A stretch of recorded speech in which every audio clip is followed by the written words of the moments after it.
All right, so we have a lot to get into.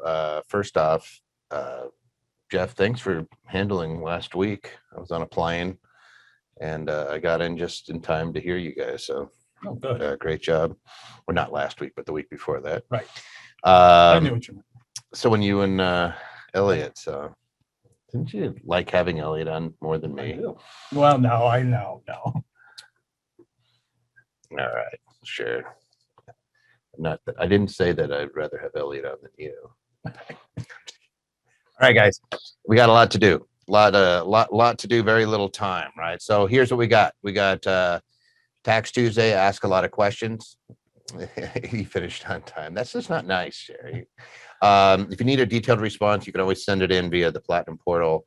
But otherwise, we're going to answer it. This is supposed to be fast, fun, educational. We answer a lot of questions here, and we want to make sure that we get you guys squared away.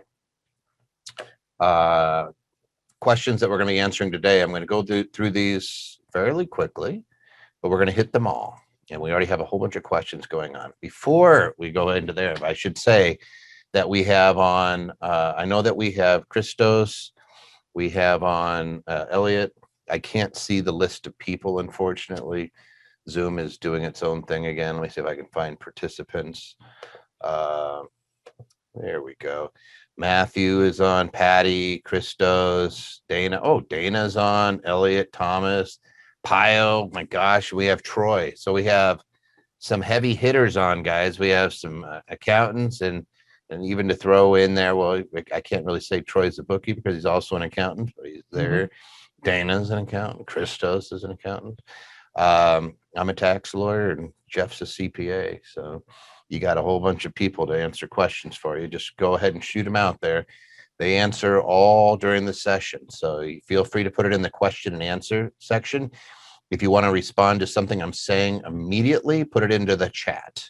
So if you have an immediate clarifying question that you need to ask, by all means, throw it in the chat. If you have a question that you want answered, that is a little more than just, hey, here's a comment on something we just said, then throw it in the question and answer. So, all right, questions that we have today. Does day trading cause a higher tax consequence than long-term investing?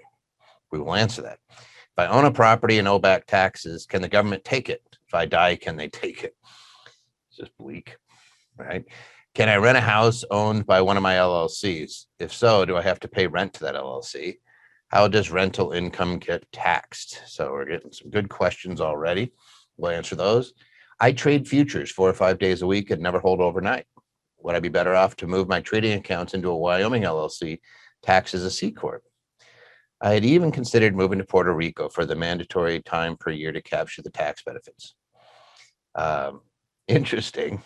It's like you better be trading a lot of futures. My 2 sons, college age, are limited partners of my retail space rental LLC, which again, we'll hit on what some of you guys already spot the issue. Do they have to pay self-employment tax if they receive rental income as LPs or GPs? So we'll go over that for sure. Jeff loves these ones, by the way. This is like tax crack for the accountants. Does the IRS allow you to defer and not take depreciation? Our group of investors do not want or need depreciation. That's nice for them. Can we not take it and wait to take it in the year of sale? So we will answer that one. Surprising answers. How is staking crypto taxed? Is it taxed twice? If it is taxed as income, but I never sell it, how can I afford to pay tax on it? Great question. For those of you guys like crypto, we've been getting a lot of crypto questions the last few months. A lot of people getting interested in it. Now's the time to get in there, I guess. Good question on 1031 exchanges. I love the weird ones. All right. If I'm doing a 1031 exchange, can I pay down my mortgage on the sale property to avoid boot? For example, the current loan on the relinquished property is $204,000. New loan on replacement property is $194,000. So it's a good question. We're going to get to talk about boot. Can solar credits be used 1-to-1 against capital gains? So the money you pay out is at least going towards a product that you own. Yeah, we'll talk about that. Good questions. let's go. No, some question part of Zoom. Let's check it to see if you have a lost care. Okay, we'll get into a bunch of these questions. Elizabeth, if you could throw that into the question and answer so that somebody can get you an answer, that'd be great. Our guys go through it. I can already see they're answering questions and giving you written answers, which is what we love. All right, let's jump in. Jeff, does day trading cause a higher tax consequence than long-term investing? Typically, if you have gains, it's going to have a higher tax consequence, primarily because the day trading is all going to be short-term trades. Whereas the long-term capital gains is subject to that long-term capital gain treatment, usually a much lower tax percentage. Yep. Yeah, you nailed it. So what Jeff is saying is when you trade, it's considered capital assets. So securities are capital. So they're subject to capital gains. If it's less than a year, it's at your ordinary rate, which is your normal tax rate. So if you're in the 22% tax bracket, that's where it's going to fall, just like any other income. As opposed to long-term capital gains rates, which you're going to hear a lot about as we keep seeing what's going on with Congress, is they're taxed at 0, 15, or 20%, depending on your income. And under that example, if you're in the 20-some% rate, you're in the 15% long-term capital gains rate. So it's taxed at a lower rate. So yeah, you're probably going to be much better off. If you're making, I'll give you an example. If I'm a day trader, married, filing jointly, making $70,000 a year, my long-term capital gains rate is 0. My short-term capital gains rate would be what? I mean, 70,000. So it's somewhere in the teens. So yeah, I'm paying quite a bit more, but it's not like you're getting the snot kicked out of you and you're not paying self-employment tax. So day trading is a fancy way of saying rapidly trading. There's no such thing as a day trader in the tax code. There's not such thing as a trader in the tax code. They kind of made it up as they went, and the courts decided. So what do you call an attorney with an IQ over 80? Your Honor. So they went to the come on. So they went to court and they started asking the Your Honor, what should we do? And their answers are all over the place. Like it's any given, there's that old movie, Any Given Sunday, any given tax day. So you're like, holy kashmoli, these guys are coming up with all sorts of ways to deny people, sometimes give people. What I've noticed is that they'll oftentimes approve a trader when it doesn't really help them anyway, but they always deny you when it seems like you're going to come out ahead. I don't know. Maybe that's just judges. This brings up something that we've seen where people started investing when the market was way down and had these big gains from the market rebounding. Right on. So then they had to make the decision, do I go ahead and sell while it's high and take the short-term capital gain, or do I risk holding it a couple more months and taking the long-term capital gain? And it really is an issue of how much you think it's going to go down if it's up significantly. And if only we had that crystal ball.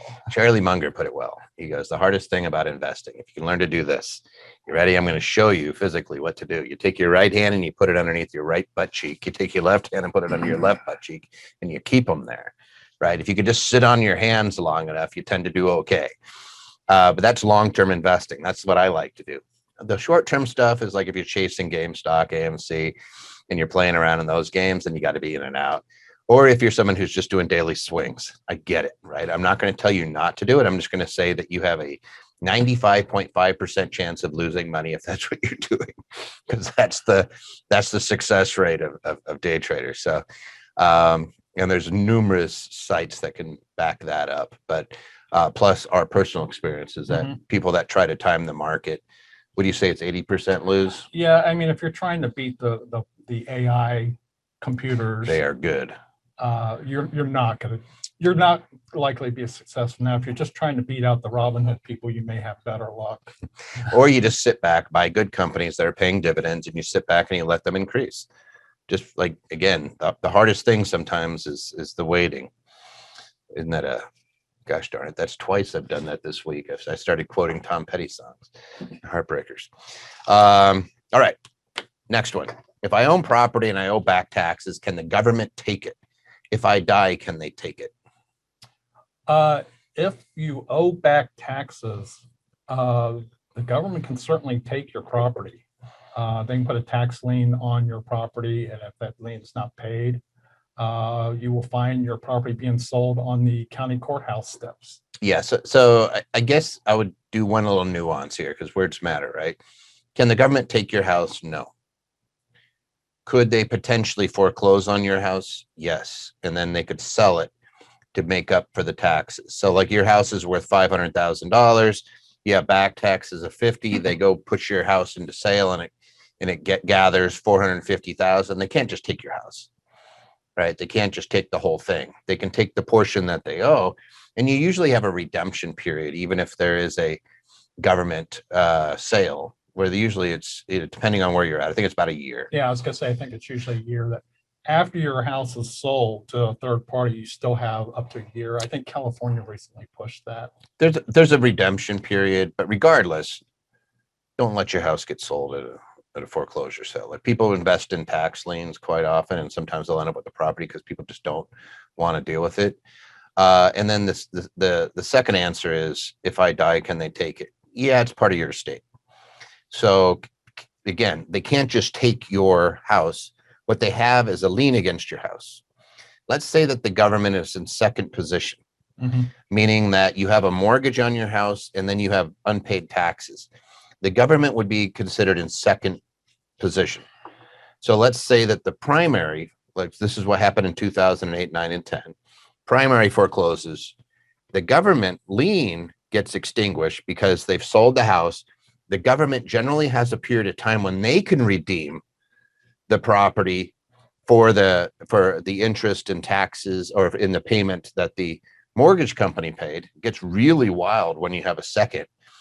And so then they could go in there and try to take it, but they're in second position. But just because your lien gets extinguished does not mean that you don't still owe the debt, and vice versa.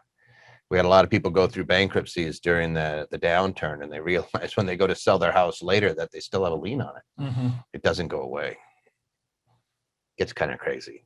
I like stuff like that. All right, let's see what we got for questions and answers rolling around. Can I put a primary residence and rental property inside a Roth?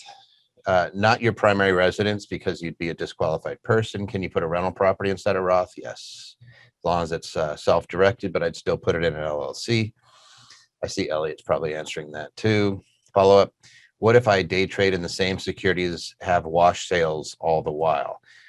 Day traders aren't subject to the wash sale rules if you are a trader in securities, meaning that you actually qualify and you make a mark-to-market election. Then you don't have to worry about wash sales. Otherwise, yeah, they would treat you as an investor, even though you're day trading. You don't rise to that level, and then you have to worry about wash sales. But I believe isn't your brokerage house gonna handle that? With the wash sales, typically, most of them that come out with that mark-to-market report, they're totally disregarding the wash sales. And you also need to keep in mind that you can be both a trader and an investor at the same time. So you can have those short terms that you're just churning, but still hold long-term positions. So you actually could do both. But yeah, don't. Here's what this is my experience for 23 years of dealing with this. I know you've been doing it a lot longer, but we cut our teeth in the trader area. Is if you like audits, put trader on your tax return. You know, if you don't like audits, don't. And then just make sure that you're doing at least 1,000 round trips a year in the trading world if you're going to try to be a trader. And don't have a full-time job. Don't take long vacations, because all of those things are disqualifiers. Yeah, you have to do it all year. Yeah, they had a guy that traded 6 months, made a ton of money, goofed off, and they said it wasn't frequent. It's a very subjective test, and I've seen rulings go both ways. So I don't want to rely on the bench to make a decision about what I am. Somebody asked a weird question here, by the way. Yeah, I don't want to be relying on. You don't want to have what I call discretionary authority. It's one of the most vicious things. It's a paternalistic society where you're going to let somebody decide your fate, and try not to do that. You don't want to put yourself at somebody else's discretion, period, because that power sometimes goes to their head, and sometimes they're having a bad day and you're just in front of them. And I've seen it. Everybody's seen it, where you just see somebody just go off. You can just tell like they're having a bad week. Maybe they're fight with their spouse. Maybe they just got hit on the way. Like maybe they got rear-ended while they're coming into the office or whatever. But shoot, yeah, to tread lightly around some of these folks. Just don't do it. Let's go back to this. Somebody says, in general, is it a wise idea to place a rental unit inside of a Roth IRA? Generally speaking, no. It's not going to make me. Actually, I would say that a traditional IRA, I'm a little bit less inclined to, because there's so many benefits that me as an individual can have in a property that I probably won't be paying a lot of tax on it anyway. If I put it in a traditional, then I know I'm going to have to pay tax. If I put it in a Roth, at least I'm not. But I lose the benefit of all that depreciation. So, so I'm not going to say, yes, this is bad. I'm just going to say that whenever I see real estate in a retirement plan, I'm always like, yeah, okay, if that's where your money is and that's why you're doing it, you want to use real estate, cool. But if I have a choice, I'm probably going to try to get some personal benefit out of it first. And keep in mind, if you're a really good handyman, you don't want to put this investment property in that Roth, because you can't touch the property after it's inside the Roth or the IRA. Yeah, who is that artist? Can't touch this. MC Hammer. MC Hammer. Yeah, I knew that Jeff would. Yeah, I mean, it seems like a silly rule, but you can't work on a property that's in your retirement plan. Somebody says Equity Trust told us not to put a duplex that was in a. That's interesting. They said don't put a duplex into an LLC. You actually, the LLC has to be set up by the IRAs. And here's the rub, Michael. You're personally liable for the liability on that duplex. The account holders are. So when it says IRA individual, the I in that IRA, you guys are all the ones that are liable. So if something bad happens, you're personally responsible. I think it would be joint and several. So like you guys would all be pretty much 100% liable. So it could be a little bit of carnage. What you do there is you set up a checkbook LLC inside the IRA. It's not that hard. And you could talk to us. We do them all the time. And then you put that wrapper around it so that it can't come out to you guys personally. Somebody says, till what age can we put money into an IRA? I don't think there's not an age limit, is there? I believe it's 72. Oh, is it 401ks that you can go after? Roth you can go after, and Roth and 401ks. 401ks you can go Yeah, after. traditional. I think the traditional, they haven't changed that. So let's ask Christos and Pio. Maybe you guys let us know. Send us a chat. What's the time? What's the eldest you could be and still contribute to an IRA? So maybe they'll let us know. They're probably going to answer anyway. And then Dana's answering. Dana, if you can hear me, put the answer in chat so we can act like we're smart. We got all these smart people on. So, all right, let's keep going on. Can I rent a house owned by one of my LLCs? If so, do I have to pay rent to the LLC? If it's a house that you own, you cannot rent it back to yourself. Are you going to disagree with me? I thought we might have some. I'm not sure why you would want to do that. Somebody says, Data says, I currently 70.5 for 2019. I think I changed to 72, right? Yeah, it changed to 72 with the Secure Act. Yeah. All right. So the Secure Act jumped it up. Thank you, Dana, though. You put us on the right path. You're right. Totally wrong. All right. So here's what we could say on the, can I rent a house owned by one of my LLCs? So this is where I love to be annoying. LLCs are not taxable entities. See? So if it's a S Corp or a C Corp for tax purposes, the answer is yes. If it's a partnership or a sole proprietorship, disregarded, then the answer is it wouldn't make any difference, right? Because it's still you. So, and then if you did that, you're on both sides of the, like you can't rent yourself your own house. So from a tax standpoint, the IRS does this. There's no LLC. There's no LLC, right? You're just, I'm renting my own house. So yeah, it's even worse than that because you're generating income, rental income, but there's no deduction on the other side. Mm-hmm. Well, you wouldn't have income because you can't pay yourself income. If I take money out of my right pocket and put it in my left pocket, it's not going to be taxable if it's my money, because it's not a separate taxable entity. So how do I pay? I was Right. just thinking like the partnership and the S corporation. And S corporation for sure. So S corporation, it would be depreciation to the S corp.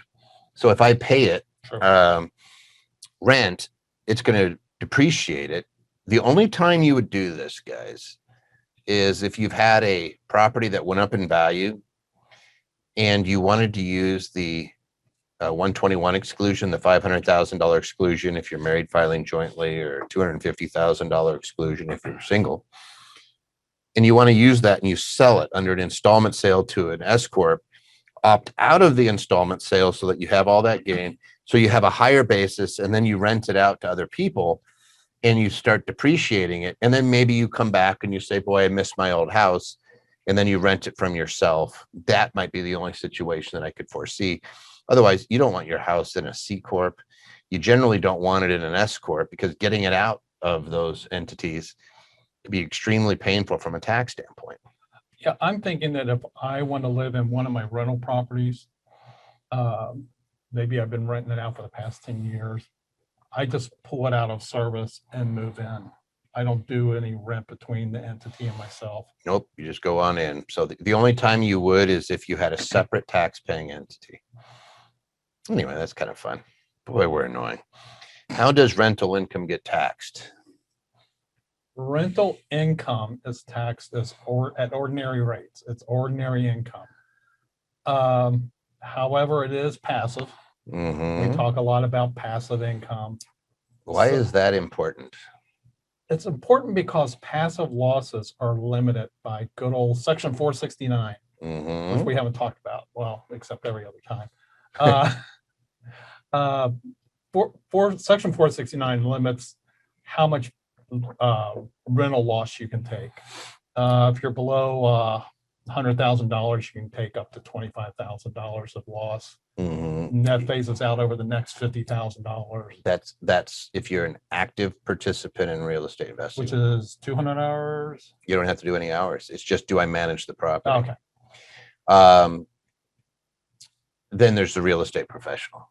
Right. And that's if we don't have to get into that test, but that's, what Jeff's really hitting on is that if I have passive income, which is rents or from businesses in which you do not materially participate. So silent ownership. I gave Jeff, or I bought into a company that Jeff runs. He runs a pizza shop, and it kicks out a $10,000 a year to me for my ownership interest, but I don't do anything. I don't lift a finger for it. I mean, I guess I could lift a finger, but I have that income. My rental losses can offset my passive business income. And my passive, let's say same scenario, but instead of Jeff giving me income, it's kicking me down losses. We're partners in a partnership and I'm passive. I could use my loss from my business with Jeff to offset my rental income. So you get an idea. That was fun. So there's no old age, death, and survivors when you have rental income. And so passive income is just not subject to Social Security taxes at 15.3%, which you're gonna have to start paying attention to because it may be coming back over 400,000. We have a phase out for a portion of it, but if you're making a lot of money, you could see yourself getting hit with it. But you never have to worry about that with rental income or businesses in which you do not materially participate. But rental losses and losses from businesses in which you do not materially participate cannot be used against capital gains or ordinary income from other active sources. So you make W-2 income, 500 grand a year. You have rental losses of 100. You can't use the rental losses against that income, with the exception of if you qualify as a real estate professional. So that's why it's important. So, the big categories of income, you have your active ordinary income for like wages, or if you're a sole proprietor, or if you materially participate in a partnership. Then you have portfolio income, which is your Mhm. rents, which is royalties, dividends, interest, capital gains, and then you have passive income. And those are the big three categories. Most people try to pick them into two, and they always say like, oh, there's passive and there's active. Well, no, there's actually portfolio. So anyway, so how does it get taxed at your ordinary rate? You offset it though with depreciation. And a guy like Jeff, who's a genius with the tax code, knows how to accelerate your depreciation. So you go to an accountant that knows what they're doing. Jeff may be looking at you saying, hey, you got some income here, but you're in a high tax bracket. And he might start whispering in your ear, hey, we want to rapidly depreciate this thing. Maybe we want to look at doing a cost seg on your property. Maybe we want to look at taking some bonus depreciation. Mhm. Maybe we want to look at your other structures. So it gets kind of fun. Jeff Smart. All right. We have lots of questions floating around there. I understand 1031 exchanges cannot be done between immediate family members. However, can family members do a swap properties? That's not exactly correct. Yeah, right. You can actually do 1031s with family members Where it comes into effect is there's a holding period afterwards that, so 5 if I years? sell, 2 or 5. it's either 2 or 5. So Something if I like that. sell a property to my son or do a like-kind exchange with my son, Mhm. he has to hold it for a certain period of time. If he doesn't, it blows up my like-kind exchange. Yep. And they come back and say, hey, Jeff, remember that 1031 you did? Now you owe us tax on it. Yeah, there's a few one. All right, what else we got? I'm not going to sit here and answer too many just because we'll be here all day. I'm not saying anything. I trade futures 4 or 5 days a week and never hold overnight. Would I be better off to move my trading accounts into a Wyoming LLC taxed as a C Corp? I have even considered moving to Puerto Rico for the mandatory time per year to capture the tax benefits. Is it mandatory you do that? I'm going to stipulate it on one thing. If you have a lot of expenses with your trading, you may have investment materials and computer programs and things of that nature. I may want to put it in an LLC and partner with a corporation or somebody who can actually take those deductions, because individuals cannot take those investment expenses. Mhm. Now, if you're trading as If you're doing futures, though, go over futures trading. trading futures typically get handled under what they call Section 1256. Yes, we like 1256. And 1256 divides each sale into two portions. I believe it's 40% short-term and 60% long-term. Yep. So you get the benefit of those really tasty long-term capital gains rates, no matter whether you held the future for a day. Like in this case, he's buying or she's buying them and selling them in the same day. 60-40. I'm not a fan of putting them in a corporation. If you run into sudden serious losses, you could have losses trapped in that C corporation forever. So here's what we do. So if you are below a trading account of about $25,000 and you have trading activity of profits of less than $25,000 a year, you may be okay in a C Corp, because we can pretty much tell you that the expenses that we see are right around $20,000 a year. You're not going to get hurt. And then if you did, you'd have $5,000 of profit that would be taxed at the corporate level, and then it would be taxed as a dividend to you, which could be 0, 15, or 20%. And the corporation's taxed 21%. Like, you're not going to get slaughtered, or you just pay it out to yourself. If you go above that, then we want to see a mixed entity. You want to have a partnership LLC that is owned probably 20-30% by a C Corp, and go that route. So you get all the benefits without the drawback. Puerto Rico. All right. So Puerto Rico is a U.S. territory, and it gets special treatment on its taxation. It's under certain circumstances, capital gains and business income, and I think it's even dividends, are taxed at 0, 4%. Like it will be taxed much, much lower in Puerto Rico. But the part that people forget about is that that is not on all capital gains. So people think I have huge capital gains, I'm going to run to Puerto Rico and I'm going to avoid them because I stay there there's an on-island requirement of 183 days, which means you physically have to be present for at least 1 minute, 183 days out of the year. So, you can touch down in your jet and turn around and go back, right? I was there for a minute, I landed, got right up. And you have to be able to provide it. But it's for Puerto Rican sourced income. So you either have to open up the business in Puerto Rico and have the dividends be derived from that Puerto Rican business, which is going to be really difficult if you're trading in the market.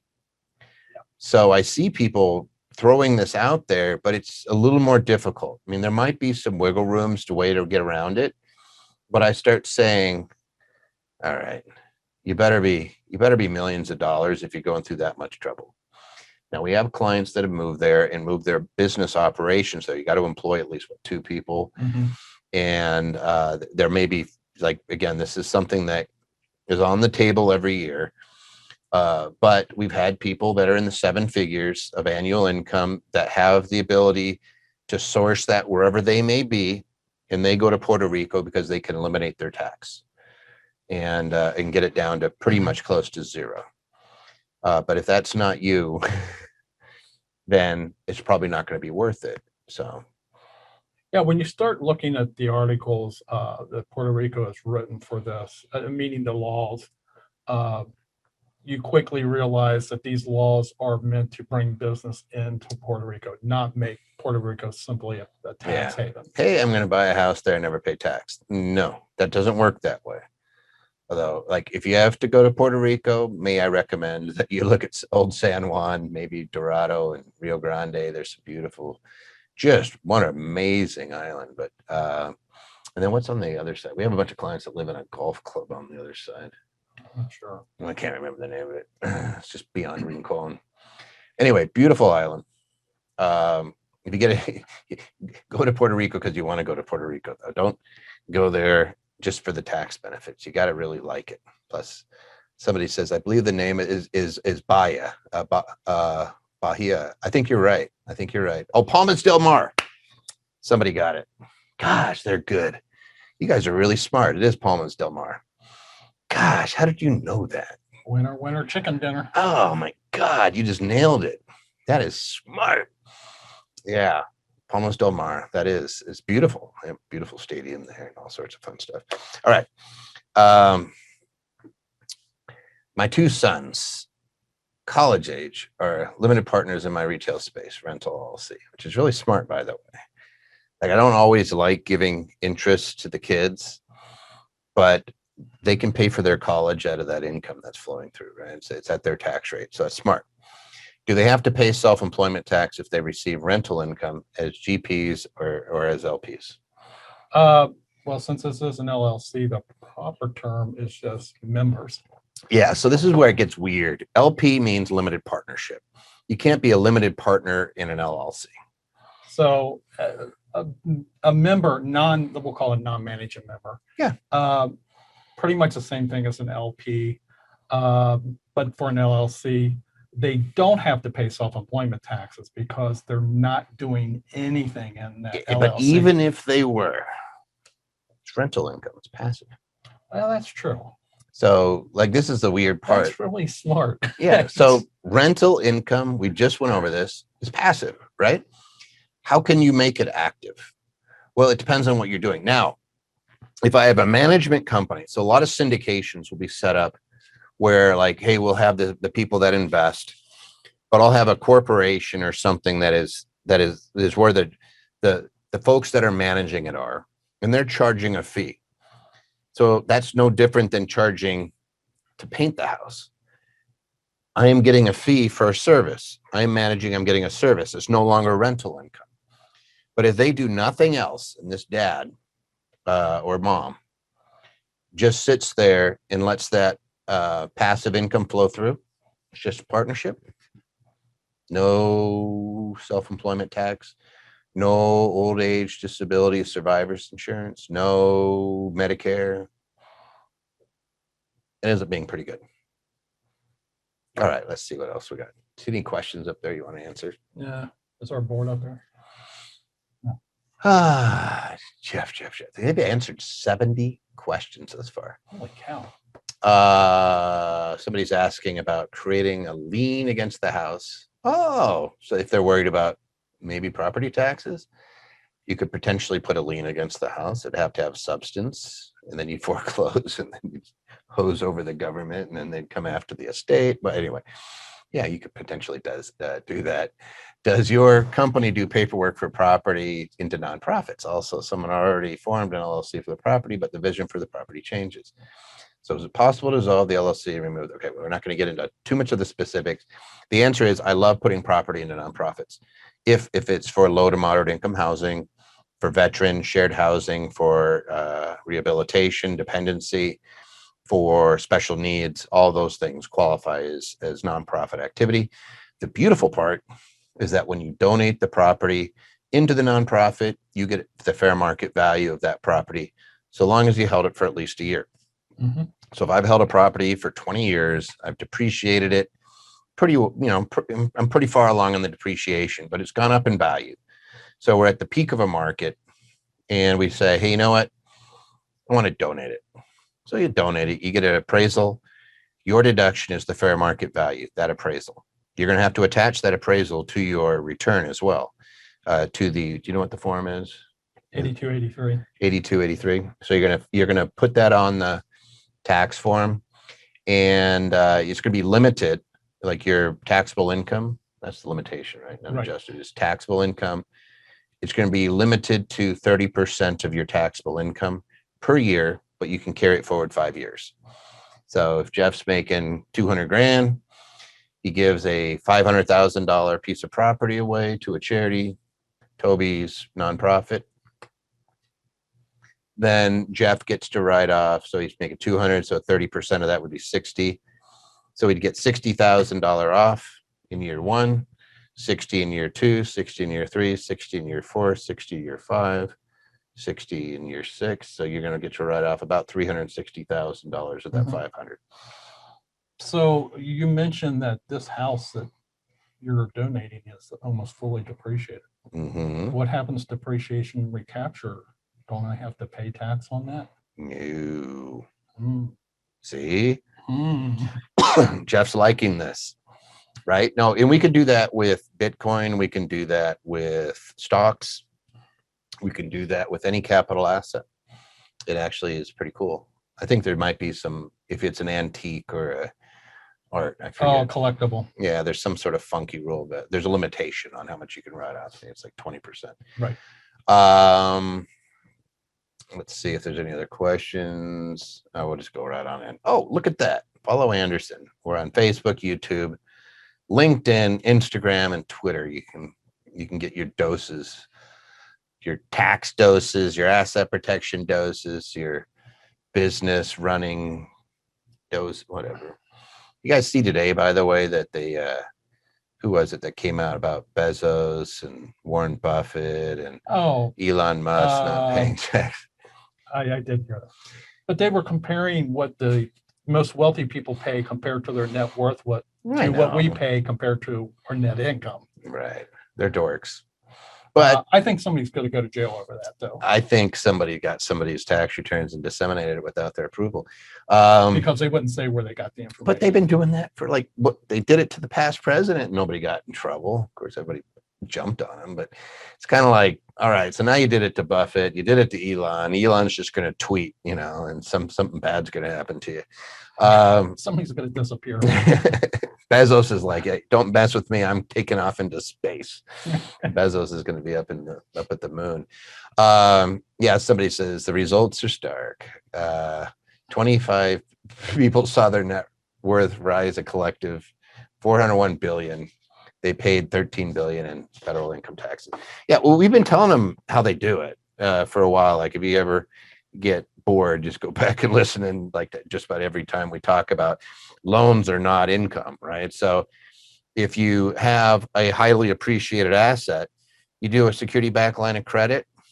So if you have a big trading account, don't sell stuff off to live, just get a loan against it. It used to be LIBOR plus like a 0.5%. So it was like for a long time, it was like 2% you pay on your security back line of credit. It's like, why would I sell it and have to pay 20 or 23.8 plus my state when I could just borrow against it? And that's how a lot of these guys live. They borrow against their assets. In fact, I think they said Elon had something like $80 billion pledged against his Tesla shares. 100% legal. It's just being smart. Although we'll demonize them. We like a little class warfare in this country. So we'll get all ticked off at them. But until you sell something, it's not taxable. Yeah. So it said Bezos' wealth grew by 99 billion over the 4-year period, but he paid a true tax rate of 0.98%. And to be clear, that was based on his net worth, Yeah. not his income. We don't tax net worth here, Not until except you when die. you die, right? Right. And then will those guys get gotten? No, because they're going to give it all to charity, which we've been saying for years. It's like there's trust or charity. Take your pick. When all the lawyers are like, do a will, I'm like, okay, you don't work with people that are worried about taxes too much, are you? Or about court, voting court.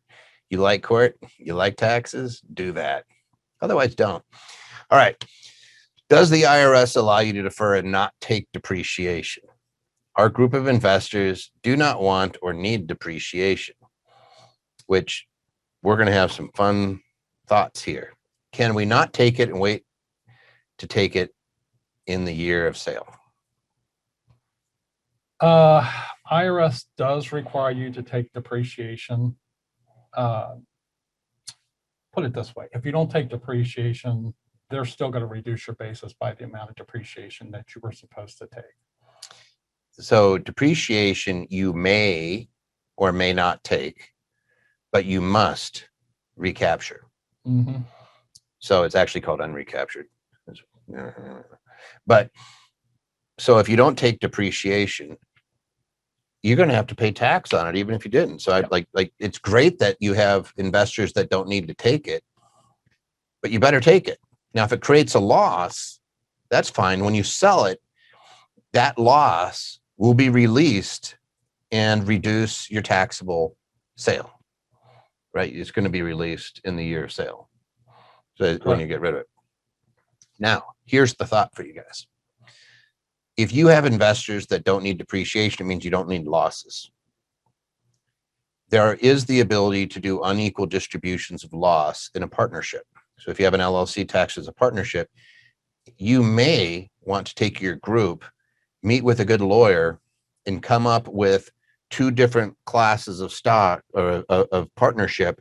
One's where the losses are allocated and one where there's not. And there should be some sort of economic benefit other than taxes for doing that. So there should be perhaps a preferred payout or something along those lines.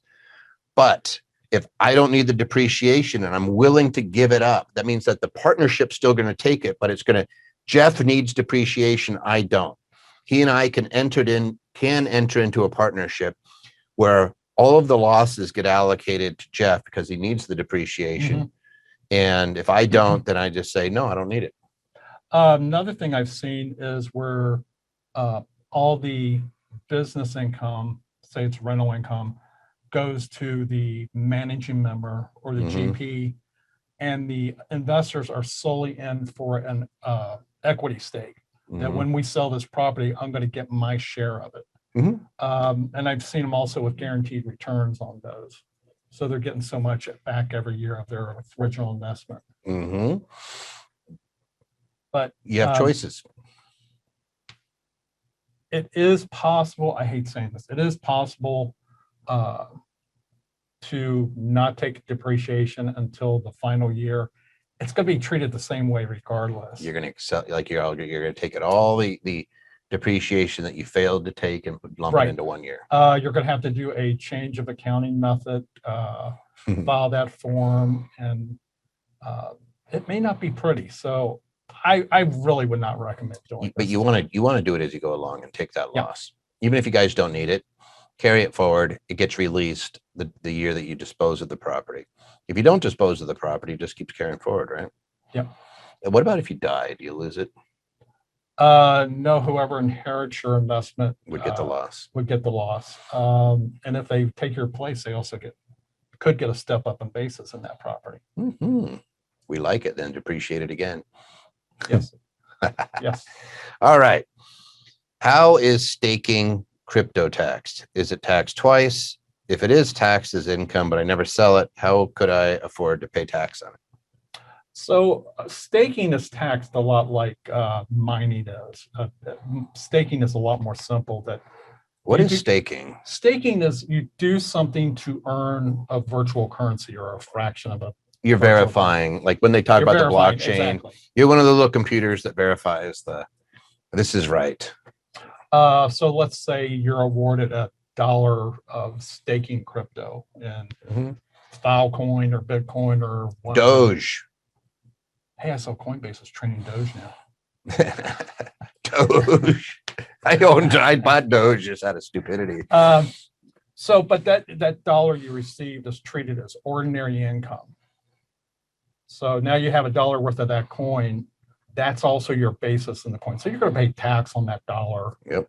But if you go and sell that coin for $2, let's say $3, Mhm. you're going to pay capital gains of $2 because your basis is $1. That's what you received, So- what it was worth when you received that stake. And this is where it gets weird. So it's ordinary income to you when you get paid for something. So if I give Jeff $1 or if I give Jeff a fraction of a Bitcoin, that's income to Jeff. He has to pay. Like, how do I afford to pay the tax? The IRS and the Treasury honestly doesn't care. They just say, yo, tax on it. So you made $30,000, but I have no money. Jeff Cookies, pay up. That's how they act. So, but your basis is like Jeff said, what you received it. So what if I sell it and I lose money? Then I have capital losses. This is where it gets really goofy. Capital losses cannot offset your ordinary income except $3,000 a year. So you could be in a situation where you're staking and you're making money, but you'd have to be pretty big. Let's say you got $20,000 or $30,000 worth of staking payment, and that's ordinary income subject to self-employment tax. So you got all these taxes owed on it, and then it crashes, and you sell it, and it's worth $1,000. So you got taxed at 30. You'd have to figure out your cost of running your equipment and everything else, reduce the amount. So you're 30. Let's just be real. You're going to end up, let's just say that you had expenses that offset it by about $10,000. So you're going to end up with $20,000 of income. Your basis is 30, and you're going to take a loss of 29,000, but you're going to be limited to $3,000. So you're going to have $17,000 of total income. If you followed that, you get a star. If you're into crypto, you probably noticed that the past day, crypto's been down another 10 to 20%, and it's down for a really odd reason. Mhm. The ransomware people, the people are They got caught with it. They took it. they're getting paid in cryptocurrency. Mhm. Colonial paid the Russian hackers 4.4 million. Mhm. Well, the Department of Justice went right into the hackers' wallet and pulled out 2.3 million. How did they get into the wallet? I'm not sure. They are obviously very good at what they do. Which Well, that has kind of chilled scared everybody who's in crypto. I thought that they couldn't get in it.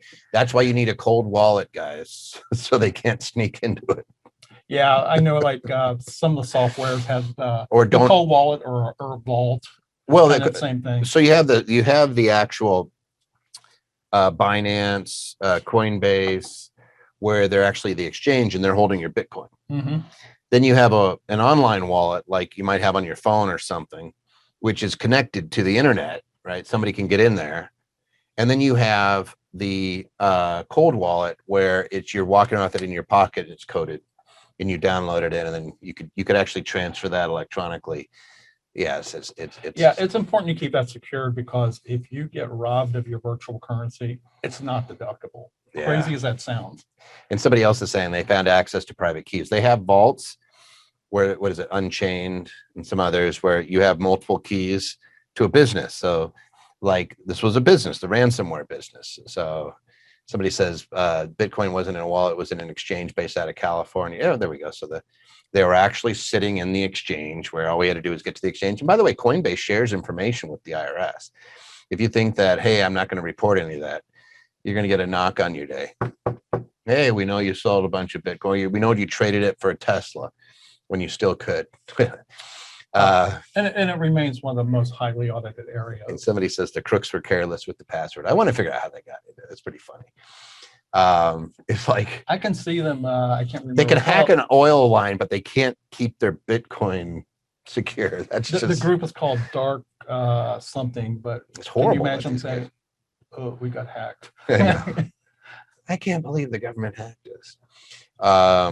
Which if they're smart enough to do this stuff, hopefully we're smart enough to get it out of our society, because we've been around long enough to have been through this too. I hate this stuff. Like somebody opens an email and the next thing you know, you're isolating stuff off. Yeah, some of these guys, it was a affiliate of DarkSide, and DarkSide got their 15% cut. That's why they recovered only 85%. So some of you guys know it way better. So this is fascinating, guys. Like we could tell crypto stories all day long, but we've had folks with the cold storage. You know, you always hear about people losing it, but we've had two people where they misplaced it, had panic, found it, and in one case, it was a veteran who had come back and his buddy reminded him, you might want to check your device because you had Bitcoin on there. And the guy was like, really? Didn't even had forgotten about it. And it was over $8 million worth of Bitcoin. It's kind of funny. And then we had an employee who had a bunch on, and one of their cohorts, like next to them, moved an office and got his USB. Like he had to figure out where it was. So that was pretty funny as he's panicking. I think I've heard almost as many who have lost their keys as have been hacked. Those are donations to the communal group. That's the way you look at it. You lose your Bitcoin, you made everybody better. It's like the opposite of the Fed, who keeps printing out more. They're just tearing it up in the questions. I know, 105 questions answered, guys, in writing. This is crazy. Somebody's being nice to me. All right. If I'm doing a 1031 exchange, can I pay down my mortgage on the sale property to avoid boot? For example, the current loan on the relinquished property is $204,000. New loan on replacement property is $194,000. I just know you want to answer this one. No, I think this is a great idea. If you have the cash to pay down your loan to keep from recognizing gain, do it. It's a great idea. What is boot? Boot is any cash. Let's start with just cash. And any value you receive out of the exchange, meaning it doesn't go into the next property. One of the weirdnesses of 1031 has to do with loans, that you have to buy into another loan that at least matches or exceeds your present loan. So you trade up in a 1031 exchange. You trade across or up. Right. If you go down on equity, price, or the loan, then there's something called boot. And boot is taxable to you. And the only way to avoid boot, there's only one that I know of, is if it's mortgage boot, you can bring cash to the table. This is the only one I know of, and pay down mortgage boot. So in this particular case, there is boot. It's the difference between $204,000 and $194,000. So there'd be $10,000 that's taxable, but you can bring $10,000 to the table at closing and avoid the boot. So you can always reduce the mortgage amount. You can always bring more cash in. But if you're walking away with cash ever out of an exchange, you're paying tax on it. And how boot works is you get $1 of boot, and say you have significant gain. You're going to have that you're deferring. For every $1 of boot you have $1 of gain. It's no weird percentage. It's dollar for dollar. Now I get this boots are made for walking thing. It just went through my head. It's like, gosh, 1031 exchange. I was thinking of Da Boot. Da Boot? The old German submarine movie. Das Boot. Das Boot. Das Boot. All right. You guys are all nutty today. Look at this. All right. Can solar credits be used one-to-one against capital gains? So the money you pay out is at least going towards a product that you own. No. And the reason for this is a credit is a credit against tax. It directly reduces your tax. If you have a $10,000 credit and your tax is $15,000, then your net is you only owe $5,000 of tax. The problem I saw with this is you don't want to apply anything against capital gains. That's the last thing you want to apply. Unless it's short term. Unless it's short term. Sure. Yeah. So. And I'm thinking long term. Yeah. So tax credit is just like a dollar. So is it used one-to-one against capital gains? No, it's used on the taxes owed on capital gains. And you should be looking at your rate. So like Jeff just said, if you have long-term capital gains and that's all you're paying tax on, your solar credits are being like, use it against something where it's high tax rate. You're much better off. But in most cases, your tax credit is simply like, hey, if I own $10,000 and I have a tax credit of $5,000, great. It's just used. It's not a deduction. It's used like cash against it. Now, something to plant a seed on, guys. This is pretty big in my mind, and I want to see the incentive. Let's see if the government ever figures this out. Right now, they'll give you a 26% tax credit on solar installation on your personal home, or if you're a landlord on a rental home. They'll also allow you to depreciate that same solar panel array including the installation on a rental home. But they limit your basis for the deduction by half of the credit. So if your credit was 26%, you take 13%, half of that against whatever it is that you paid, and you could depreciate the rest. If you want landlords to go solar, increase the incentive. If you make it 50%, landlords all over the place are going to slap solar on all their properties. I'm actually holding off on putting solar on my house because I find it hard to believe that nobody in this administration has suggested increasing the credit. If you want to, how did Tesla benefit? Subsidization. They subsidized the cost of the car with the $7,500 tax credit, and they were going out like hotcakes. Right. How does Amazon? How are they successful? They subsidize the delivery with the U.S. Postal Service and through others.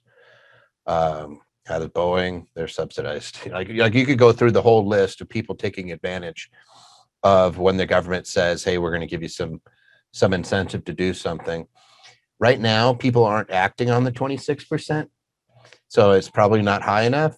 But if the government really wanted to do something where it didn't cost them a nickel, and you wanted to see a whole bunch of solar go out there, that's how you do it. A lot of places will lease solar now. There's unfortunately no solar credits to you for that. To them, it would be, right? Yeah. So it's still not. It's much cheaper than actually purchasing the solar yourself. It saves you some money on energy, hopefully. We don't know the true lifespan of a solar, too. Right. Like a lot of this stuff, the original solar panels put up are still good. I think that's one of the advantages with some of the leasing is they replace the panels as they go. I don't think they do go. That's the thing. Yeah. But I think Tesla's making panels now. Tesla's absolutely making panels, and they had panels that were on roofs in Houston when we had the big in Texas when you had that big freeze and you had the failure of the electric system, and they didn't miss a beat. So there's something to be said for going off grid a little bit on the electric side, especially when they say that the underbelly of our country is our electric grid, and that the hackers might be targeting it. It might be time to look at it, but I wish that the government would incentivize us to do it. If it was me, I'd say, hey, let's jam this on. Like, hey, we really want to spur the economy. Give us a tax credit that's so tasty that we can't resist. And all the landlords out there will be like, yeah, I'll put it on my property. There's a lot of us. I would like it. Anyway, so that's about it for today. We're at 4 o'clock. Look at that. What the heck? Are we at time? 4:02. We're so good today. This is crazy. We're good. All right. So, hey, you guys, you can always subscribe to our YouTube channel. By all means, do please come on and join us. Spread the word. And know that Tax Tuesdays are always free and anybody can join. I don't care whether you're an Anderson client or not. Please invite other people. So we like doing these. If you like this and you like the information, go to our podcast. There's a ton of really cool information out there. I just did another one on conservation easements. You hear it in a negative sense, but we have folks that do it the right way. And some really, really bright folks. And I brought Tyler Surratt on another one that they're doing this year. And these are legitimate. Like there's actually a developer, meet the developer, and part of the land they're conserving, part of the land they're developing. So we know exactly what their costs and the benefits are, which is what the IRS wants to see. So they do a really great job. There's not too many people. We only had one that we approved of last year. We'll have one that we approve of this year. There's no others. And it's because so many of them are full of poopy. That's a legal term. But by all means, go in and listen. That'll be up on the podcast soon. Replays are also are in your Platinum portal if you're Platinum. If you have questions you want to email in, we always grab 10, 15, depending on on how long we want to go. If we want to go to midnight, we'd grab 20 questions. And we just grab whatever's sitting there and looks juicy. Sometimes we have a group that answers them and vets them out and says, here's ones that are good for the Q&A. And I'll just tell you, there's usually about 50 of them that come through and get sent over to me, and I grab 10 of them. And we put them onto the slide. So by all means, we'll still be getting to your questions, but throw them on in there. Maybe you make the grade and you get your question answered live. It's always fun. We're pretty close. Like we don't get again, we get 1 out of 5 that we're getting to answer live, but we're grabbing them from a week ago. Yeah, generally speaking, they're fairly up to date. So you guys all rock, and thanks for listening. Anything you want to add? No, I'm glad to do this, and we'll see you next time. Yeah, we will see you next time. I'll stop the share and then say goodbye to you guys. So anyway, thank you guys. And by all means, send in a question. We'll get you answered. Thanks, guys.